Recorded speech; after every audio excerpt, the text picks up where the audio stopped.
Mis padres vendieron el auto de $55,000 que les regalé para pagar la fiesta de mi hermana. Luego mamá dijo: si aún no estás suscrito al canal, haz clic en el botón de suscripción y activa la campanita para no perderte ninguna de nuestras historias. Tu apoyo significa todo para nosotros. Si esta historia te parece interesante, déjale un like. También me encantaría saber de qué ciudad eres, déjanos el nombre de tu ciudad en los comentarios. Ahora, empecemos con la historia. Hola a todos los que escuchan. Mi nombre es Isabela Martínez y hoy les abro una puerta a una parte de mi vida que, durante mucho tiempo, mantuve cerrada bajo 7 llaves. No por vergüenza, aunque algo de eso hubo, sino por un dolor tan profundo que temía que, si lo dejaba salir, me ahogaría. Hoy, a mis 40 años, con un éxito profesional que me costó construir ladrillo a ladrillo como directora de marketing en una de las empresas más grandes de la Ciudad de México y con un apartamento que grita mujer independiente, desde cada rincón de su diseño minimalista, puedo mirar atrás. Pero esa mirada no siempre fue serena. Detrás de la fachada de ejecutiva segura, había una mujer que cargaba con el peso de una familia y las cicatrices de un divorcio que, aunque necesario, me dejó sintiéndome como si tuviera que demostrar constantemente mi valía, especialmente a aquellos que me dieron la vida. Mi familia eran mi talón de Aquiles, mi kriptonita. Sabían exactamente qué botones presionar. Mi madre, Beatriz, a sus 65, era una virtuosa del violín de la culpa.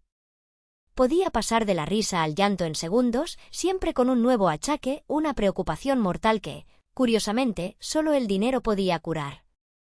Y el dinero, claro, lo tenía yo. Mi padre, Ricardo, 3 años mayor, era sueco, un hombre cuya pasividad era casi agresiva. Siempre secundando a mamá, quizás para no enfrentar sus propias sombras, esas deudas de juego que yo intuía como un olor a humedad en una casa vieja. Y luego, mi pequeña hermana, Sofía. 15 años nos separaban, un abismo. A sus 25, vivía en una burbuja de redes sociales, graduada pero sin intención de ensuciarse las manos con un trabajo real, proyectando una vida de lujos inexistentes y mirándome con esa mezcla tóxica de envidia y superioridad que me partía el alma. ¿Por qué no podía quererme? ¿Por qué siempre sentía esa hostilidad velada? Desde que mi sueldo empezó a tener más de 5 cifras, me convertí en su red de seguridad, su banco personal, su solucionadora mágica. Recuerdo vívidamente, hace un par de años, la gran oportunidad de la casa. Hija, es una ganga, la casa de nuestros sueños, lloriqueó mamá por teléfono. Solo necesitamos la entrada, 150.000 pesos. Es una inversión para tu futuro también. Con el corazón encogido y las dudas gritando en mi cabeza, transferí el dinero. La casa, por supuesto, nunca existió. Surgieron imprevistos, hija, explicó papá con la mirada gacha. ¿Y tú eres una insensible por presionarnos así?, remató mamá, cerrando el caso con sus lágrimas expertas. Y yo, como siempre, me tragué la rabia y la decepción, y les di más dinero para los imprevistos. El día que todo explotó comenzó como cualquier otro martes. Estaba hasta el cuello de presentaciones y análisis de mercado cuando mi celular vibró. Era mamá. Su voz, al otro lado, era un lamento operístico. Isabela, hijita, tienes que venir. Es una emergencia. El coche nos dejó tirados en medio de la carretera. Tu padre casi se desmaya del susto. Estamos solos, desamparados. La adrenalina me golpeó, seguida inmediatamente por ese cansancio existencial que solo ellos sabían provocar. Sabía que era una exageración. Sabía que era teatro. Pero la imagen mental de mi padre, frágil, casi desmayado, fue suficiente. Dejé todo y salí corriendo. Llegué a su casa en Lomas Verdes, esperando encontrar una ambulancia. Encontré el viejo Suru, aparcado como siempre, quizás un poco más sucio. Dentro, la escena era digna de un Oscar. Mamá en el sofá, abanicándose, con un paño húmedo en la frente. Papá, pálido o muy bien maquillado, suspirando débilmente. Hija, este coche ya no da para más, susurró mamá. Hoy vimos la muerte de cerca. Necesitamos algo, Isabela, añadió papá. Algo seguro. ¿Pero cómo? Somos viejos, estamos pobres. Y entonces, la petición, disfrazada de humildad. Algo sencillo, hija. De segunda mano. Con unos 300.000 pesos, quizás. Solo para ir al doctor, al súper. Mi mente racional se activó. Mamá, papá, escuchen. Puedo contratarles un servicio de chofer, pagarles Uber por un año entero. O buscamos un March, algo realmente básico y económico. El escándalo. ¿Cómo te atreves?, gritó mamá, incorporándose de golpe, olvidando su debilidad. Nos tratas como si fuéramos niños, como si fuéramos una carga. Queremos nuestra dignidad, nuestra independencia. Fueron horas. Horas de lágrimas, de recuerdos de pañales cambiados, de noches sin dormir, de suspiros, de miradas de perro apaleado, de tu padre no aguantará otro susto así. Me sentí arrinconada, culpable, exhausta. La lógica se rindió. Está bien, cedí, mi voz apenas un susurro. Les ayudaré a comprar algo. Algo decente. Intenté poner un límite, $500.000, pero mientras lo decía, sentí las cadenas invisibles apretándose un poco más alrededor de mis muñecas. No sabía que estaba a punto de financiar el arma que usarían para apuñalarme por la espalda. El sábado por la mañana, con el sol pegando fuerte sobre el asfalto de la Ciudad de México, me encontré conduciendo mi propio auto, un sedán funcional pero nada ostentoso, hacia un concesionario de autos de lujo en Polanco. ¿Por qué de lujo? Porque, según mi madre, si vas a gastar, hija, gasta bien, en algo que dure y que nos dé seguridad. La lógica era impecable en su falta de lógica. Yo iba con la idea fija de $500.000, pero ellos iban con sueños de grandeza. El lugar era intimidante. Pisos de mármol, luces brillantes y coches que parecían naves espaciales. Y allí, como un depredador esperando a su presa, estaba Ramón. Traje impecable, sonrisa de teflón y un radar para detectar billeteras abultadas. Don Ricardo, doña Beatriz. ¡Qué honor! «¿Y esta señorita tan elegante debe ser su hija?», exclamó, casi haciendo una reverencia. ¿Listos para encontrar el vehículo de sus sueños? Mis intentos por dirigirlos a la sección de seminuevos certificados fueron tan útiles como intentar detener un tsunami con las manos. Mis padres, guiados por Ramón, flotaban hacia las SUVs, las camionetas enormes y brillantes. «Mira esta, Isabela», gorjeó mi madre, acariciando el capó de una SUV plateada que costaba más que mi primer apartamento. «Es tan alta. Podríamos ver por encima de todos. Y tiene 7 bolsas de aire. Y los asientos son de piel, Beatriz», secundó mi padre. «Para mi espalda. Y piensa en Sofía, hija. Imagínate que consigue un trabajo importante, ¿cómo va a llegar en un cochecito cualquiera? Necesita algo que imponga respeto. Sofía. Siempre el maldito argumento de Sofía. El precio me golpeó, $55.000. $1.100.000. Sentí que me mareaba. Ramón, mis padres necesitan algo seguro y confiable, pero esto está completamente fuera de presupuesto, dije, tratando de sonar firme, profesional. Ramón me dedicó una sonrisa condescendiente.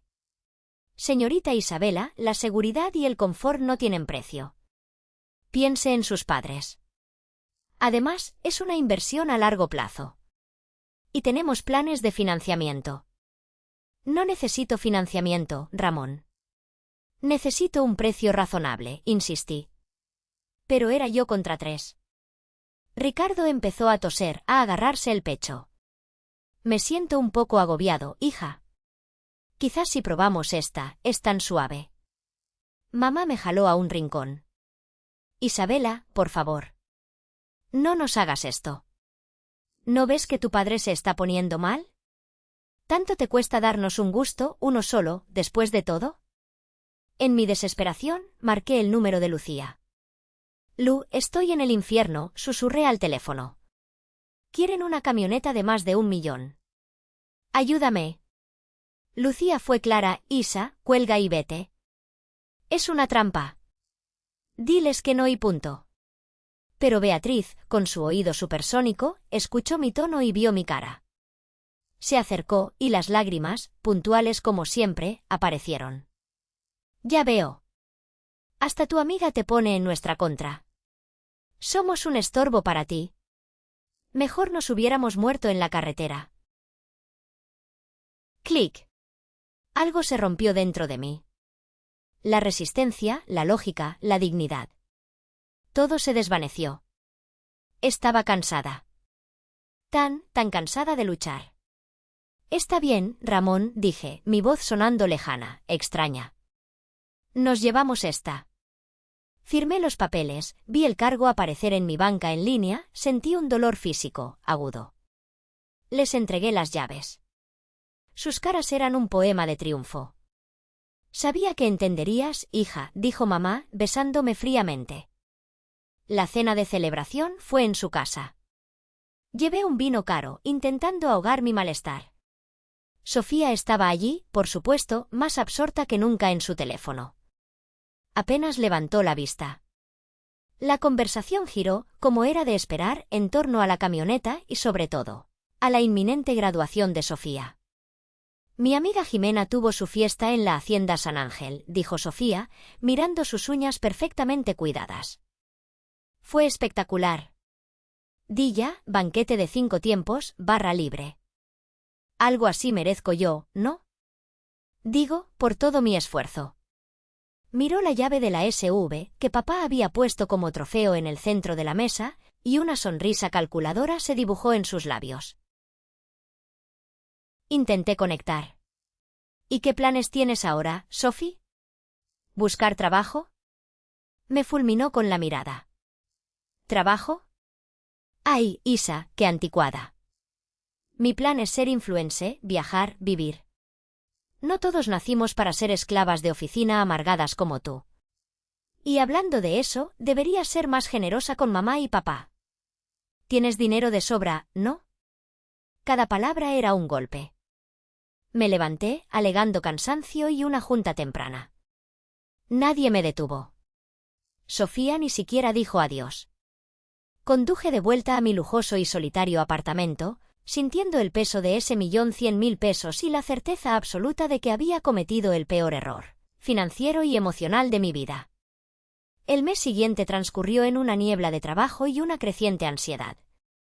Las llamadas de mis padres eran menos frecuentes, pero las peticiones, aunque menores, seguían llegando por WhatsApp. Hija, ¿no tendrás unos 1.000 pesos que me prestes? Es que el recibo de la luz llegó altísimo, Sophie necesita ropa nueva para sus entrevistas, ¿podrías ayudarla? Cada vez que preguntaba por la camioneta, las excusas eran más elaboradas y menos creíbles. Ay, hija, la llevamos a bendecir a Chalma y se quedó en el taller de allá porque le sonó algo raro. Se la prestamos a tu tío Felipe, que tenía que llevar a tu tía al hospital en Toluca. Mentiras. Lo sabía. Sentía un nudo helado en el estómago que no se deshacía. La bomba explotó una tarde cualquiera, con una llamada de mi prima Elena. Elena es el tipo de persona que, si le cuentas un secreto a las 9 de la mañana, a las 9:05 ya lo sabe toda la familia extendida, pero lo hace con tal simpatía que es difícil enojarse. Prima. Oye, qué bárbara. Te estás luciendo con la fiesta de Sofía, me dijo, su voz burbujeante de emoción. Me quedé en blanco. ¿Qué fiesta, Elena? Ay, no te hagas. La de la Hacienda San Ángel. Todo el mundo está hablando de eso. La invitación está divina, parece de boda. Va a ser el evento del año. Felicidades por ser tan espléndida. Colgué, temblando. Hacienda San Ángel. Invitación. Espléndida. Las piezas del rompecabezas encajaron con un ruido sordo y aterrador. Mi primer impulso fue llamarles y gritarles. Pero la Isabela ejecutiva tomó el control. Necesitaba datos, no emociones. No iba a permitir que me manipularan otra vez. Respiré hondo y empecé a investigar. Primero, la Hacienda. Busqué el teléfono en Internet. Llamé, adoptando mi voz más profesional y segura. Buenas tardes, hablo de Eventos Exclusivos Martínez. Estamos colaborando con la familia Martínez en su evento del próximo sábado y necesito confirmar unos detalles logísticos. ¿Podrían decirme a qué hora podemos empezar el montaje del equipo de sonido? La recepcionista, amable y eficiente, cayó en la trampa. Claro, señorita. El salón, los espejos, está reservado a nombre de Sofía Martínez desde las 10 de la mañana. De hecho, la señorita Sofía estuvo aquí ayer mismo para liquidar el saldo pendiente. Muy amable, pagó todo en efectivo, una suma considerable. Efectivo. Una suma considerable. La sangre se me heló. Recordé, con una claridad repentina, que había escaneado todos los documentos de la camioneta, por si las moscas.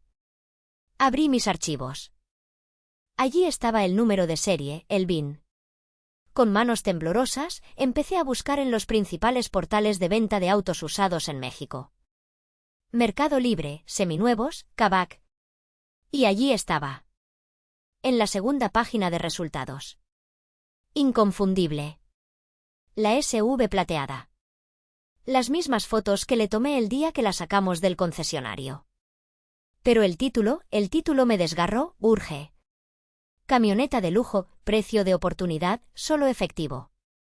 Y el precio, 600.000 pesos. La habían malbaratado. Habían perdido casi la mitad de su valor en un mes. Mi dinero. Mi sacrificio. Tirado a la basura por una fiesta. La rabia fue una ola roja que me inundó. Ya no había lógica, ni control, ni miedo. Solo una certeza ardiente, me habían traicionado de la manera más vil.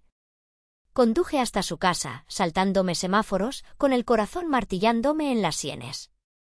No toqué. Abrí la puerta de una patada. Estaban en la sala. Sofía, como una princesa, mostraba opciones de vestidos en su tablet a mis padres, que la miraban con adoración. ¿Dónde está la camioneta?, grité, mi voz rota por la furia. Se sobresaltaron. Intentaron balbucear las mismas mentiras. Basta, los interrumpí. Sé que la vendieron. Sé que la malbarataron por 600.000 pesos. Y sé que es para pagar una fiesta de lujo en la Hacienda San Ángel. El rostro de mi madre se descompuso. Ricardo se encogió en su asiento. Pero Sofía. Sofía se levantó. Su rostro ya no era de envidia, era de puro odio y triunfo. Sí, la vendimos. ¿Y qué, Siseo? Era nuestra. Tú nos la diste. Y sí, voy a tener la mejor fiesta de graduación que esta ciudad haya visto. Algo que tú, con tu vida aburrida y tu dinero, nunca podrías entender. Necesitaba esto. Lo merezco. Y por supuesto que no estás invitada. Sería una vergüenza tenerte allí. Ya me aseguré de que seguridad tenga tu foto y te prohíba la entrada. Cada palabra era un látigo. Los miré a los tres, y por primera vez, los vi como realmente eran, parásitos emocionales, vacíos, crueles. El último hilo de amor filial se rompió. Tienen razón, dije, y mi voz sonó extrañamente calmada, muerta.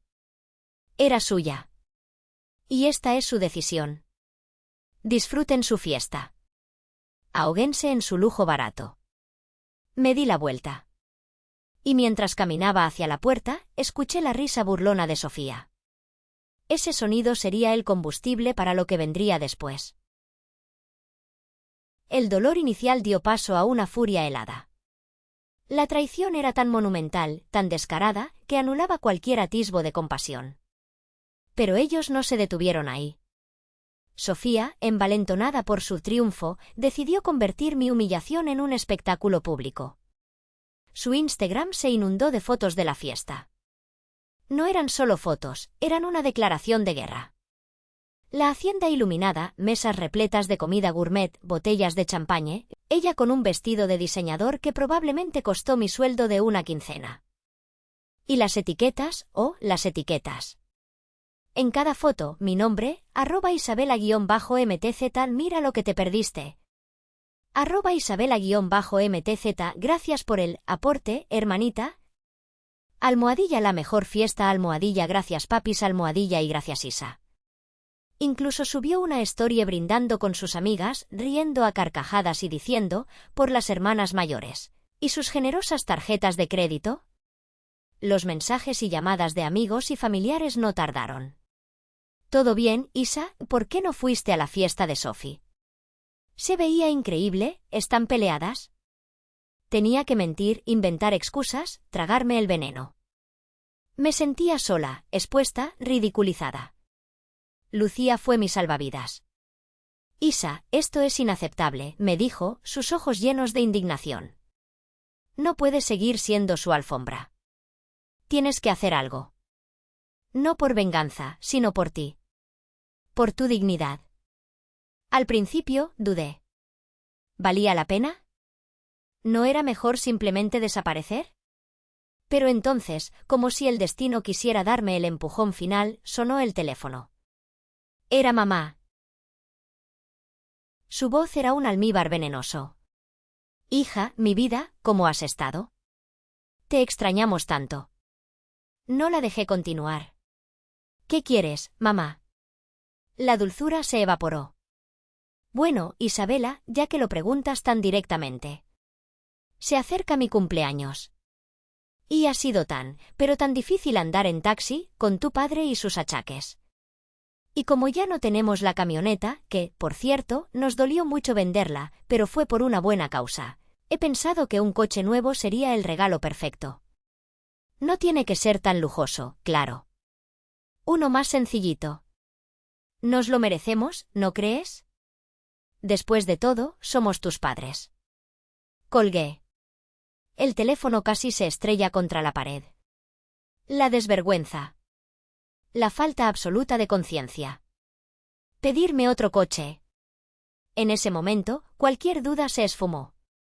Ya no era solo por mí, era por todas las veces que me habían manipulado, por cada peso que me habían sacado, por cada lágrima que me habían hecho derramar. Hablé con Lucía. Le conté mi plan. Ella sonrió. Es arriesgado, Isa. Pero, ¿sabes qué? Se lo merecen. Fui a una juguetería en el centro. Busqué el cochecito más ridículo y barato. Encontré uno de color rosa chillón, con ruedas torcidas. Perfecto. Luego, imprimí la foto de la SUV plateada en tamaño póster, con la máxima calidad. Escribí la nota, paladeando cada palabra, feliz cumpleaños, mamá.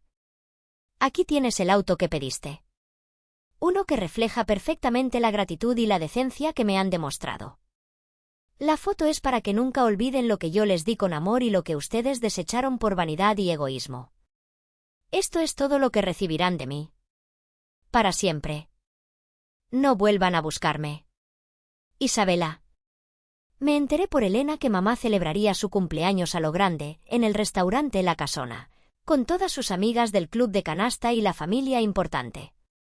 Contraté a un mensajero motorizado. Le di instrucciones precisas. Entrega este paquete a la señora Beatriz Martínez a las 9 de la noche en punto, en el restaurante La Casona. Di que es un regalo sorpresa muy especial. Y asegúrate de que lo abra en ese momento. La llamada de Elena, esa misma noche, fue épica. Me contó, entre risas ahogadas y exclamaciones de «No lo vas a creer, prima», como mi madre, henchida de orgullo, abrió la caja frente a una audiencia expectante. Como su sonrisa se transformó en una máscara de horror. Como leyó la nota y su rostro pasó por todos los colores del arco iris antes de lanzar un grito que silenció todo. El restaurante. El caos. Sofía intentando golpear al mensajero. Ricardo fingiendo un infarto. Las amigas murmurando. La humillación pública, servida en bandeja de plata. Mi teléfono empezó a sonar como loco. Gritos. Insultos. Amenazas. Los bloqueé a todos. Y por primera vez, sentí el sabor de una justicia amarga, pero profundamente satisfactoria. Pensé que la humillación pública sería el punto final. Qué equivocada estaba. Para personas como ellos, la vergüenza no engendra remordimiento, sino más rabia y un deseo desesperado de culpar a otros. La guerra se intensificó. Empezaron a aparecerse en mi edificio a horas intempestivas. Tocaban el timbre insistentemente, gritaban mi nombre desde la calle. Gracias a don Manuel, el portero, que me alertaba, yo simplemente no abría y esperaba a que la seguridad del edificio los invitara a retirarse. Llegaron al extremo de presentarse en mi oficina. Imaginé la escena, mi madre llorando, mi padre con cara de mártir, Sofía lista para atacar. Pero yo ya había previsto ese movimiento. Había hablado con mi jefe y con el equipo de seguridad, explicando la situación delicada. Cuando llegaron, fueron interceptados cortésmente pero con firmeza en la recepción y escoltados fuera del edificio. La vergüenza fue mía, pero la derrota fue suya. Sofía, sintiéndose impotente en el mundo real, desató su furia en el virtual. Creó perfiles falsos, me bombardeó con mensajes de odio, dejó comentarios difamatorios en mis perfiles profesionales, llegó a escribirle a mi jefe y a varios colegas, inventando historias aberrantes sobre mí, que les robaba, que los había abandonado, que era una persona cruel y sin corazón. Tuve que tomar medidas serias. Con la ayuda de David, mi amigo abogado, documenté cada mensaje, cada perfil, cada mentira. Enviamos una carta certificada a su domicilio, una notificación formal de cese y desistimiento, advirtiéndoles que cualquier nuevo acto de acoso o difamación resultaría en acciones legales inmediatas, incluyendo una denuncia penal. Eso, finalmente, pareció asustarlos lo suficiente como para detener el bombardeo directo. Pero aún quedaba un último cartucho, la manipulación a través de terceros.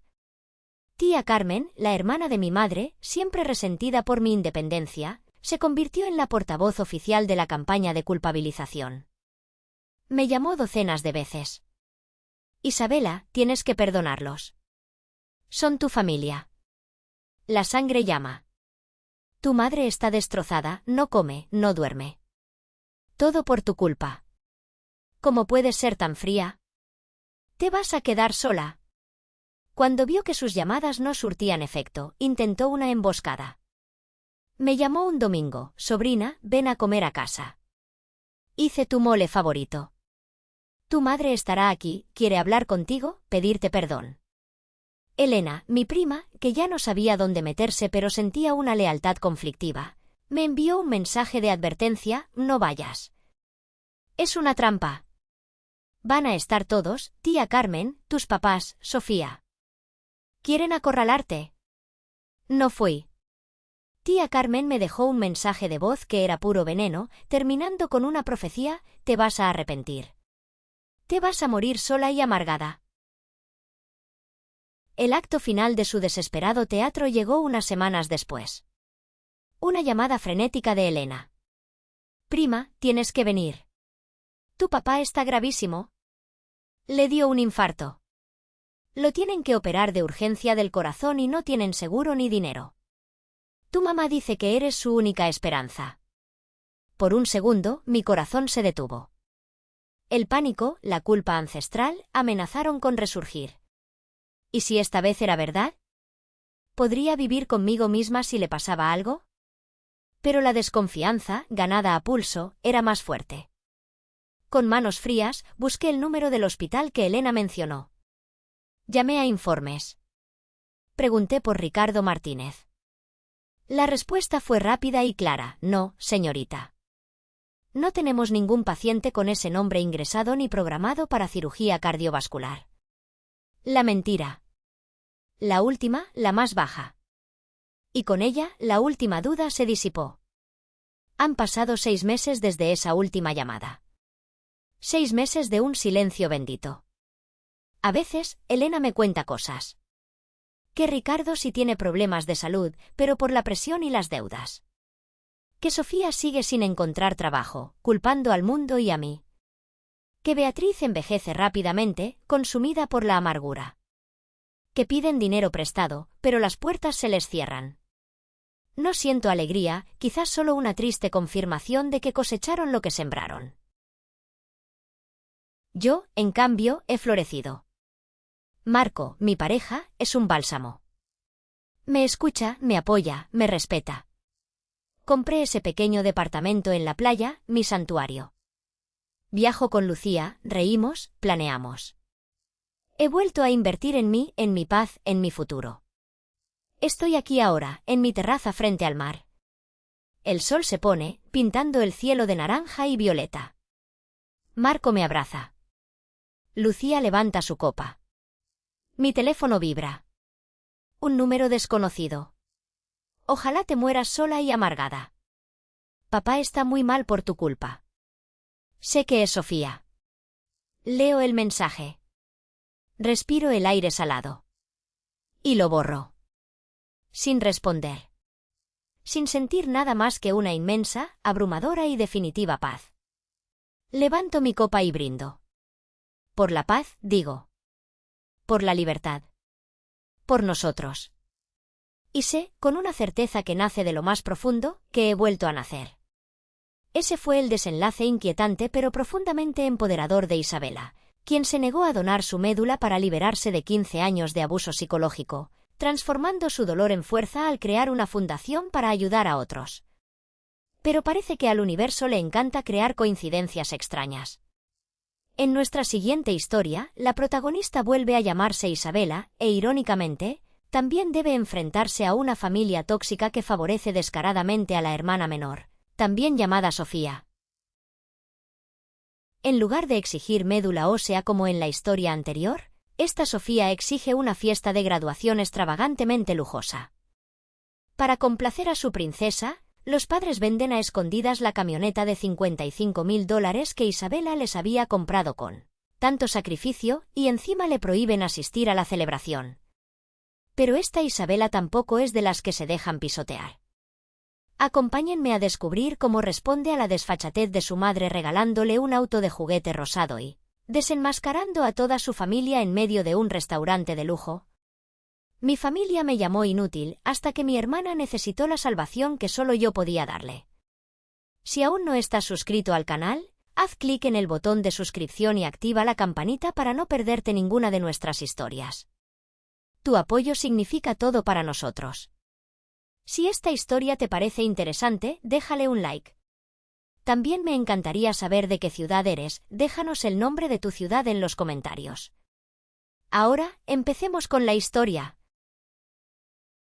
Mi nombre es Isabela, y durante 15 largos, interminables años, mi dolor ha sido el secreto peor guardado de mi familia. Un secreto que todos conocían, pero que nadie quería ver. Vivo en un pequeño departamento en la Ciudad de México, un espacio que a veces se siente como un santuario y otras como una celda. Desde aquí trabajo, o lo intento, como diseñadora gráfica freelance. El dolor, ese compañero constante y caprichoso, dicta mis horarios, mis capacidades, mi vida entera. Es un fuego que arde en mis articulaciones, una fatiga que pesa como plomo en mis huesos. Y lo peor, durante 15 años, para mi familia, fue simplemente pereza, ganas de llamar la atención, puro cuento. Recuerdo vívidamente una Navidad, tendría yo unos 20 años. La casa de mis padres estaba llena de gente, de música, del olor a pavó y a ponche. Yo apenas podía sostenerme en pie. Me había refugiado en un rincón del sofá, intentando sonreír, intentando parecer normal. Mi madre, Elena, se acercó, no con preocupación, sino con esa mirada afilada que también conocía. Isabela, por favor, susurró, asegurándose de que la tía Rosa escuchara, deja de poner esa cara. Es Navidad, no puedes hacer un esfuerzo, mira a tu hermana. Sofía está ayudando, atendiendo a los invitados, siempre tan llena de vida, ¿por qué no puedes ser como ella? Sofía, mi hermana menor, la hija dorada, me lanzó una mirada rápida, una mezcla de lástima y superioridad, antes de soltar una risita con sus primas. Mi padre, Ricardo, como siempre, desvió la mirada, absorto en una conversación intrascendente. Esa noche, el dolor físico se mezcló con una humillación tan profunda que sentí que me ahogaba. Las cosas no cambiaron mucho con los años. Las llamadas eran breves. Mi madre siempre tenía un nuevo logro de Sofía que restregarme. Sofía se va a Madrid por un proyecto. Sofía compró un departamento nuevo, seguido de un «¿Y tú, hija, sigues con tus dibujitos?» A ver cuándo consigues un trabajo de verdad, algo estable. Mi padre asentía al fondo. La tía Rosa me llamaba para darme consejos sobre remedios caseros y la importancia de echarle ganas, como si mi malestar fuera una cuestión de voluntad. Mi única tabla de salvación era Carla. La conocí en un foro en línea para personas con enfermedades crónicas no diagnosticadas. Ella vivía en Monterrey y sufría algo parecido. Sus mensajes eran mi aire. Ella me entendía sin juzgar.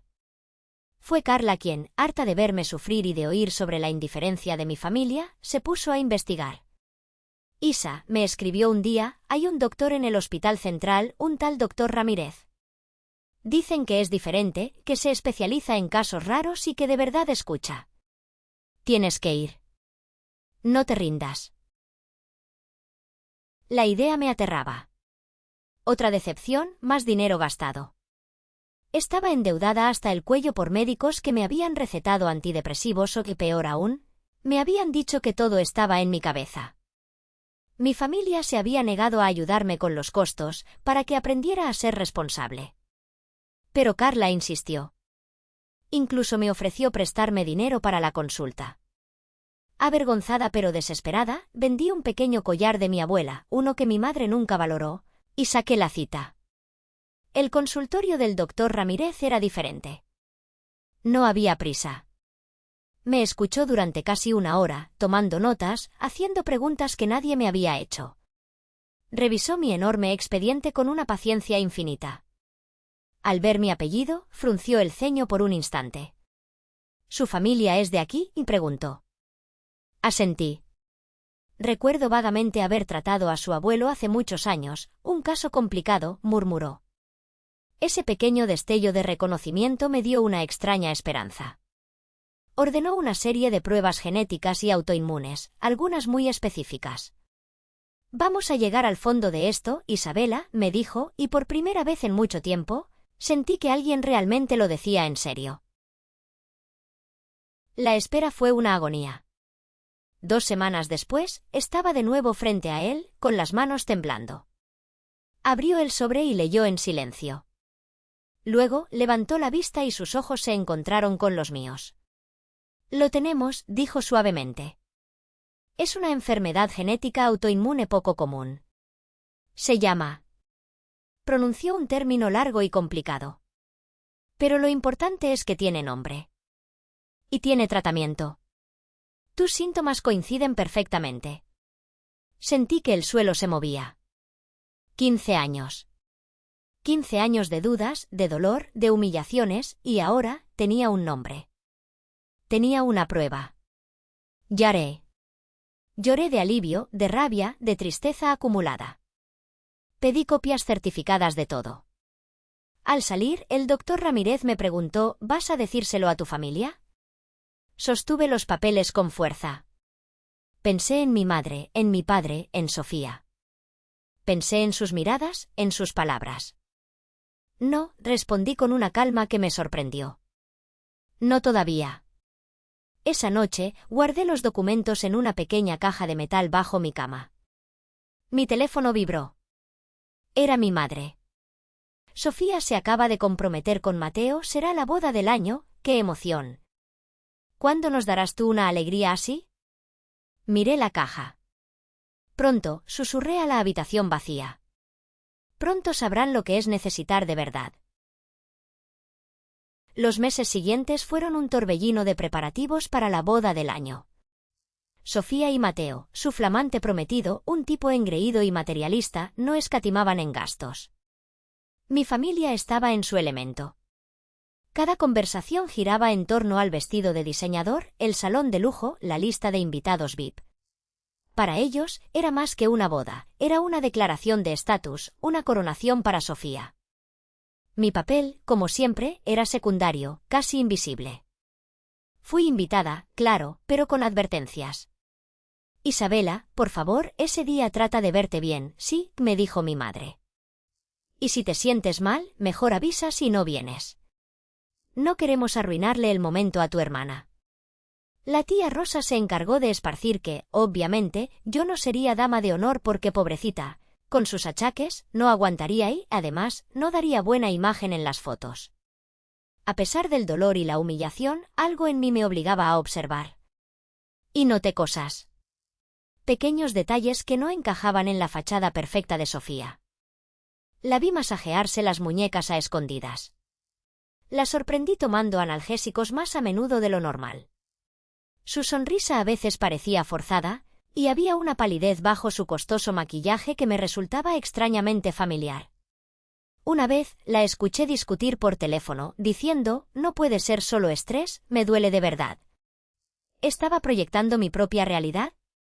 ¿O era posible que la perfección de Sofía tuviera grietas? Lo descarté, atribuyéndolo a mi propia amargura.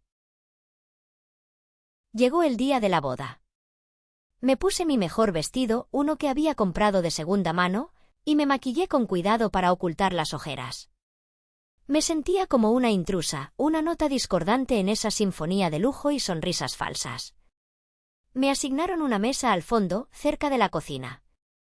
Durante la recepción, Mateo, ya un poco pasado de copas, hizo un brindis. Levantó su copa y dijo, «Por mi increíble esposa, Sofía. Tan hermosa, tan exitosa, tan perfecta. Una suerte que no todas las familias tienen, ¿verdad?». Su mirada se deslizó hacia mí por un segundo, y la tía Rosa soltó una carcajada sonora que resonó en el silencio incómodo. Apreté los puños bajo la mesa y mantuve la mirada fija, grabando cada detalle. Y entonces, ocurrió.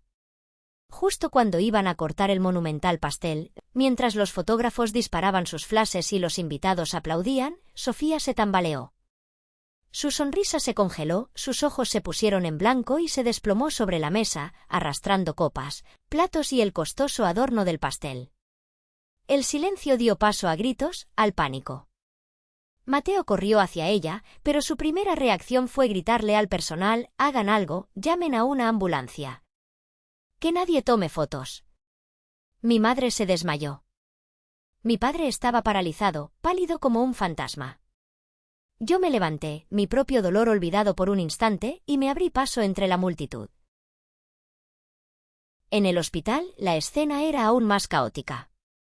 Mi familia estaba reunida en la sala de espera, pero era como si yo no existiera. Cuando intenté acercarme, Mateo me interceptó, furioso, agarrándome del brazo. «Tú, Siseo. ¿Tú qué haces aquí? Y esto es tu culpa, seguro le echaste mal de ojo, con tu envidia». Mi padre me apartó con un gesto brusco. «Ahora no, Isabela». Mi madre lloraba, pero eran lágrimas de vergüenza, de rabia por el escándalo. Tía Rosa ya estaba al teléfono, contando su versión dramatizada de los hechos. En medio de todo, una enfermera, Patricia, vio la agresión de Mateo. Se acercó discretamente, me tocó el hombro y me ofreció un vaso de agua. «Aquí las cosas se ponen intensas», me dijo en voz baja. «Cuídese». Ese pequeño gesto fue un faro en la oscuridad. Pasaron las horas, luego los días. Reinaba la incertidumbre. Pruebas, especialistas, murmullos. Finalmente, apareció el doctor Ramírez. Era el jefe de la unidad de cuidados intensivos. Me reconoció al instante, y su mirada fue una mezcla de sorpresa y comprensión. Tras revisar los resultados, reunió a la familia. Su voz era grave. «Lo que tiene Sofía es la misma condición genética que Isabela. Pero es una variante mucho más agresiva. Sus órganos están fallando. Necesita un trasplante de médula ósea. Ya». Comenzó la búsqueda desesperada. Registros nacionales, internacionales. Nada. La tensión era insoportable. Varios días después, el doctor Ramírez nos llamó de nuevo. Su rostro era sombrío. «Hemos agotado todas las opciones. No hay ningún donante compatible en el mundo». Hizo una pausa y todos contuvieron la respiración. Luego, sus ojos se posaron en mí. «Debido a la naturaleza genética, la única posibilidad, la única esperanza, eres tú, Isabela». El silencio que cayó fue tan denso que casi se podía tocar.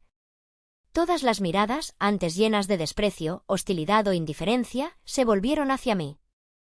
Y en ellas vi algo nuevo, algo que nunca antes me habían dirigido, una desesperación absoluta, cruda y aterradora. Dependían de mí. La inútil, la floja, la quejumbrosa, ahora era su única salvación. El cambio fue instantáneo y grotesco. De pronto, era el centro del universo familiar.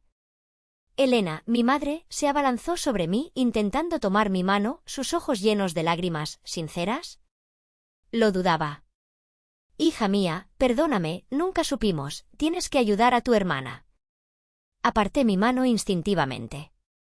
Ricardo, mi padre, balbuceaba disculpas incoherentes, hablando de errores y la sangre que llama. Mateo, el arrogante Mateo, intentó una sonrisa conciliadora. Isabela, cuñada. Siempre supe que eras fuerte. Eres nuestra única esperanza. Era como ver una obra de teatro mal actuada, y yo era la única espectadora que conocía la verdad tras las máscaras. Pronto empezaron las tácticas, cada uno con su estilo. Elena y tía Rosa jugaron la carta religiosa y emocional. Llegaron a mi departamento sin avisar, armadas con estampitas de santos y un rosario. Hablaron de la voluntad de Dios, del perdón cristiano, de la obligación sagrada de la familia. Tía Rosa lloriqueaba sobre el milagro que Dios nos pone en tus manos. Mi respuesta fue fría, qué interesante que Dios solo les importe cuando necesitan algo.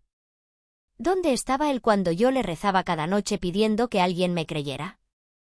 Se fueron ofendidas, pero no derrotadas. Mi padre intentó la vía paternalista, la lógica torcida. Isabela, sé razonable. Es tu hermana. No puedes darle la espalda. Lo miré fijamente.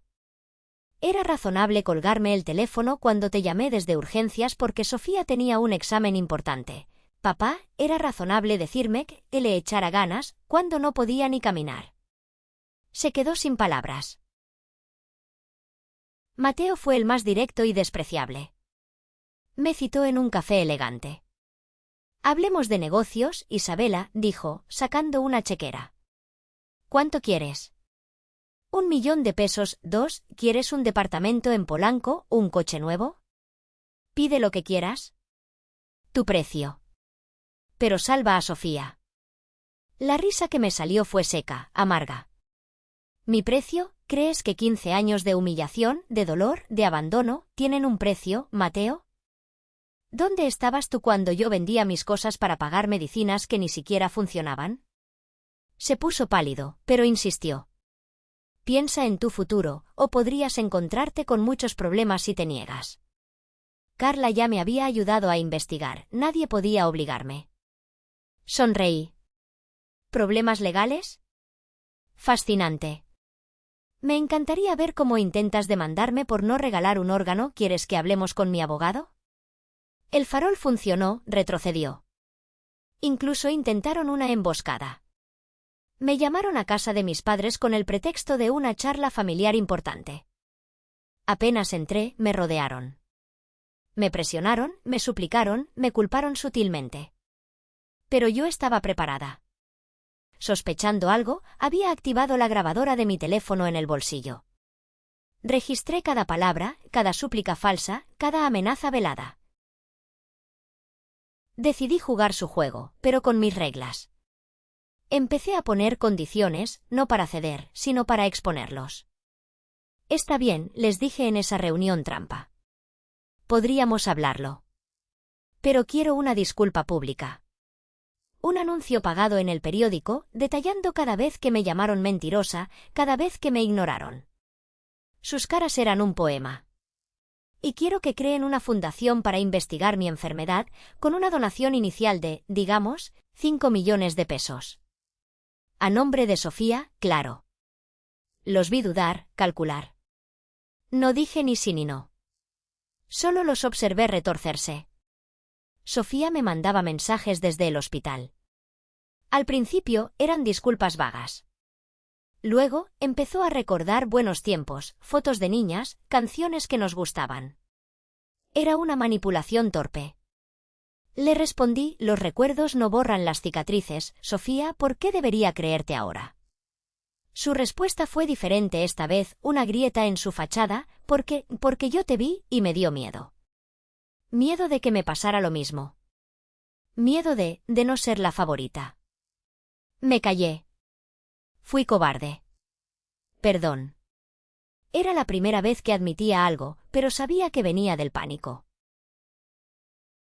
A todos les di la misma respuesta ambigua, ¿lo pensaré? Disfrutaba, lo admito, de verlos experimentar una fracción de la impotencia que yo había sentido durante años. Carla me advertía, ten cuidado, Isa. Son capaces de cualquier cosa. No confíes en ellos. Mantente firme. Y eso hacía. Mientras ellos bailaban su danza macabra de máscaras, yo afilaba mis armas, preparándome para el acto final. El poder, por primera vez, estaba de mi lado. Y pensaba usarlo. La familia, aferrándose a la falsa esperanza que yo misma les había tendido, decidió organizar la gran cena de reconciliación. Sería en el restaurante más caro de la ciudad, uno de esos lugares donde Sofía solía celebrar sus triunfos y a los que yo nunca había sido invitada. El mensaje era claro, estaban dispuestos a gastar, a fingir, a hacer lo que fuera necesario para conseguir lo que querían. Acepté la invitación con una calma que los desconcertó. Carla me ayudó a elegir un vestido sencillo pero elegante y me dio un último consejo, recuerda tu plan. Controla la narrativa. No dejes que te manipulen. Llegué al restaurante. La mesa era un espectáculo de opulencia, cristalería fina, flores exóticas, meseros revoloteando. Sofía estaba allí, en una silla de ruedas, pálida y frágil, pero con una chispa de esperanza desesperada en los ojos. Mateo le sostenía la mano, con una sonrisa tensa. Mis padres me recibieron con una efusividad que me revolvió el estómago. Tía Rosa, invitada de honor, me miraba con una mezcla de súplica y juicio. La cena fue un teatro. Elogios forzados, qué bien te ves, Isabela, promesas vacías, todo va a cambiar, hija, recuerdos convenientemente editados. Intentaron crear una atmósfera de calidez familiar que nunca había existido. En un momento, el abogado de Mateo, que casualmente estaba cenando cerca, se acercó a la mesa y, con una sonrisa zalamera, me deslizó unos papeles. Solo un pequeño acuerdo de intenciones, Isabela, dijo. Para ir adelantando trámites. Una formalidad. Lo leí con calma. Era un consentimiento preliminar para las pruebas de compatibilidad final y la donación. Sonreí y lo dejé a un lado. Entonces, mi padre se puso de pie para el brindis. Por Isabela, dijo, alzando su copa. Nuestra salvación. La que nos ha demostrado el verdadero significado del amor familiar por la familia unida de nuevo. Todos brindaron, mirándome con expectación. Apenas rocé la copa con mis labios. Yo también quisiera decir algo, anuncié, poniéndome de pie. Todas las miradas se centraron en mí. Saqué mi teléfono. He estado recordando mucho últimamente, comencé, con voz firme. Recordé el 17 de mayo de 2010, mamá, cuando me dijiste que era una carga y que ojalá nunca hubiera nacido con esos defectos. La sonrisa de mi madre vaciló. Recordé el 3 de noviembre de 2015, papá, cuando me colgaste desde urgencias porque Sofía tenía un examen y no había que molestarla. Mi padre bajó la vista. Recordé la Navidad de 2019, Sofía, cuando te reíste con tus amigas de mí, enfermedad imaginaria. Sofía empezó a llorar. Y recordé hace unas semanas, continué, cuando me emboscaron en su casa. Pulsé play en mi teléfono y la voz de Mateo, diciendo pide lo que quieras, pero salva a Sofía, llenó el silencio tenso. Apagué la grabación. He recordado mucho.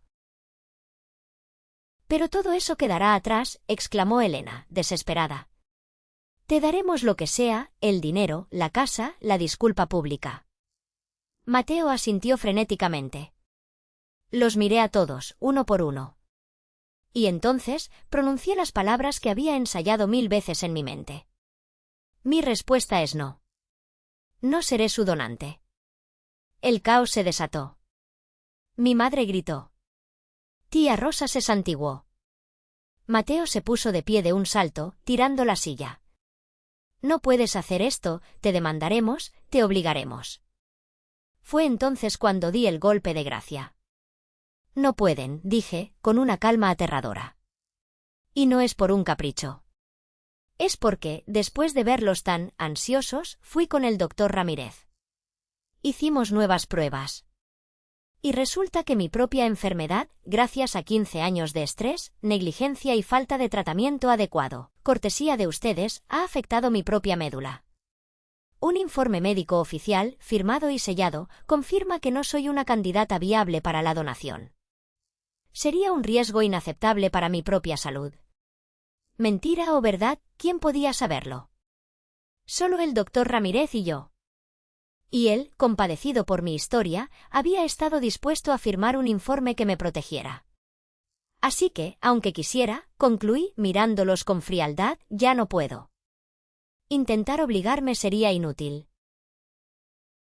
Sus rostros se contrajeron, pasando de la furia a la más absoluta impotencia. Estaban atrapados. Derrotados. No por mí, sino por sus propias acciones, por las consecuencias que finalmente los habían alcanzado. Me levanté, dejé el consentimiento y el cheque sobre la mesa. Quédense con su dinero. Nunca quise eso. Solo quería que me vieran. Ahora me ven, pero ya es demasiado tarde. Salí del restaurante, dejando atrás el murmullo de sus vidas rotas, y por primera vez en 15 años, sentí que podía respirar. La guerra no tardó en estallar, pero esta vez se libró en el campo de batalla de la opinión pública. Furiosos y humillados, mi familia, con Mateo a la cabeza, filtró una versión distorsionada de la historia a los medios amarillistas. Los titulares eran brutales: hermana cruel niega médula a moribunda, la venganza de la hija, olvidada.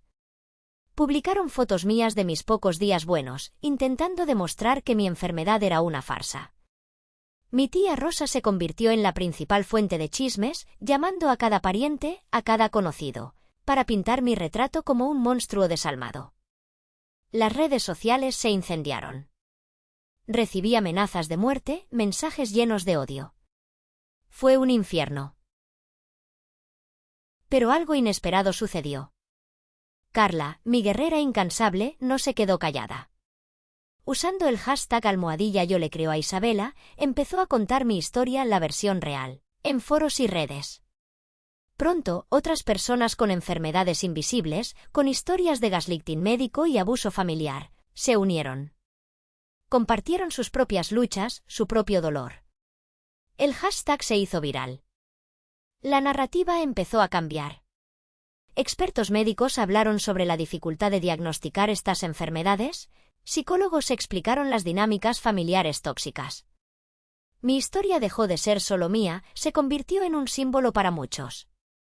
El golpe final para mi familia vino de la fuente más inesperada, Sofía. Unos días antes de caer en un estado crítico, grabó un vídeo en secreto desde su cama de hospital. Con una voz débil pero clara, lo confesó todo. Habló de su propia crueldad, de la complicidad de sus padres, del miedo que la paralizó. Mi hermana no me está matando, dijo, mirando fijamente a la cámara. Nuestra familia lo hizo. La presión por ser perfecta, la negación, el miedo a la verdad, eso fue lo que nos enfermó a las dos. Yo lo permití. Y ahora, pago el precio. Isabela, tiene razón. Ella solo está sobreviviendo. El vídeo se filtró y se extendió como la pólvora. Fue su última palabra, y fue devastadora para la imagen pública de mi familia. Sofía murió una semana después, un jueves por la mañana. Me enteré por una alerta de noticias.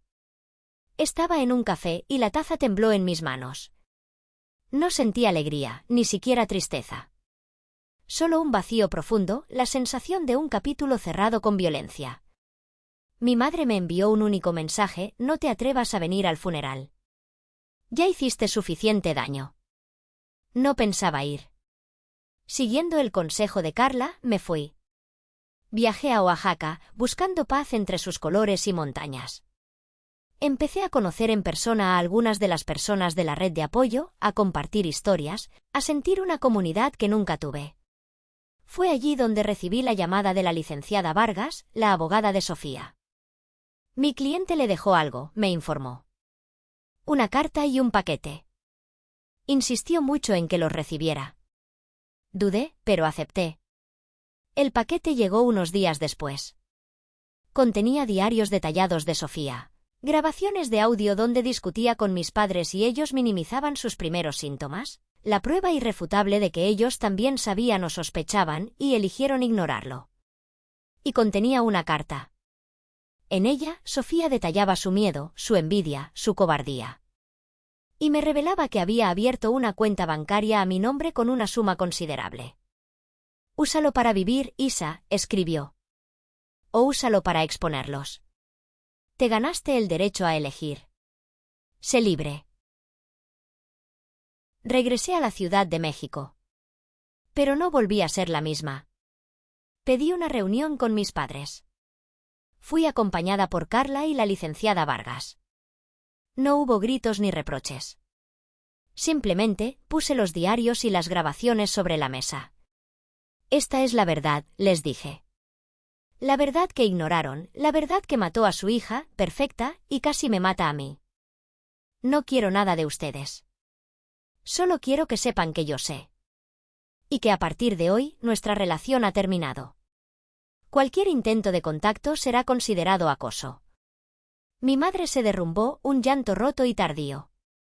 Mi padre se quedó mudo, envejecido de golpe. Meses después, la vida era diferente. Con el tratamiento adecuado y, sobre todo, con la paz de haberme liberado, mi salud mejoró. Usé el dinero de Sofía no para lujos, sino para crear una fundación, Voces Invisibles. Una plataforma para apoyar a personas con enfermedades crónicas en México, para ofrecer recursos, para luchar contra el gaslighting médico y para educar a las familias. Hoy estoy de pie frente a un auditorio lleno. Carla está a mi lado, sonriendo. Cuento mi historia no como una tragedia, sino como un testimonio de supervivencia. Mi voz fue silenciada durante 15 años, digo, mirando a los rostros atentos. Pero el dolor, a veces, puede convertirse en poder. Y el silencio, a veces, puede romperse para dar paso a un coro. Hoy uso mi voz para que nadie más tenga que gritar en el vacío. La enfermedad sigue ahí, es parte de mí, pero ya no me define. Lo que me define es la fuerza que encontré en medio de las cenizas, la libertad que reclamé y la esperanza, frágil pero real, que ahora intento compartir. Y por primera vez, siento que estoy, verdaderamente, viva.